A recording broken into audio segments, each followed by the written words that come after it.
Les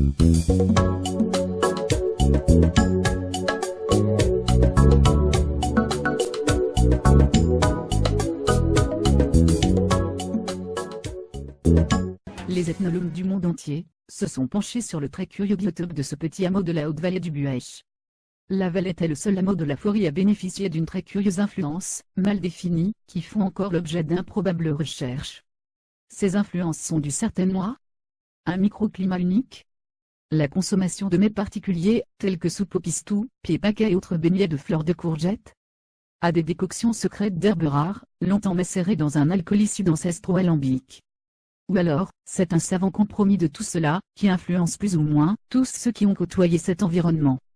Oh, cela ne se remarque pas très facilement mais, regardez bien, tous ces gens qui ont un bien curieux rituel, qui se reproduit tous les ans et ce, depuis plus d'une quarantaine d'années.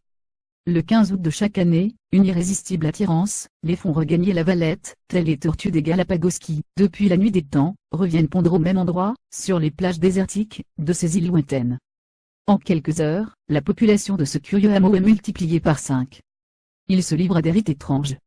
Ils organisent d'immenses banquets, chacun souhaitant faire goûter à toutes et la si souvent adaptées d'ancestrales recettes locales. L'organisation de telles manifestations ont toujours plongé les savants dans une profonde perplexité. Des tribus entières se couvrent la tête d'immenses chapeaux aux couleurs chatoyantes. D'autres enfilent d'invraisemblables habits, et se livrent à des danses initiatiques. Soudain, la fête atteint son paroxysme, des petits groupes se forment. Ils chantent alors d'étranges mélopées aux rimes approximatives, et à la mélodie incertaine. Tout cela fait énormément rire toute cette foule bariolée. Ils se tiennent tous sur une petite place où, en hiver, les observateurs ont du mal à dénombrer plus de 12 chats, malingres, à la santé précaire et à l'avenir incertain. Des patriarches racontent qu'une année, où la pleine lune coïncidait avec ce fatidique 15 août, une commune libre avait été instituée, à l'insu d'un préfet de complaisance stupéfait, qui avait été contraint à proférer un inénarrable discours, sous une contrainte mal dissimulée. On dit que Marie-Simone, célèbre scribe de l'époque, avait relaté ce fait unique, dans un quotidien local, prétendument libéré.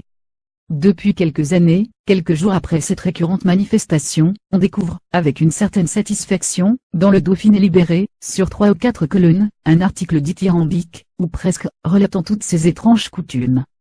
Ces articles sont toujours agrémentés d'une photographie couleur, illustrant cette incroyable manifestation. Un grand merci à notre copain Alain Muret.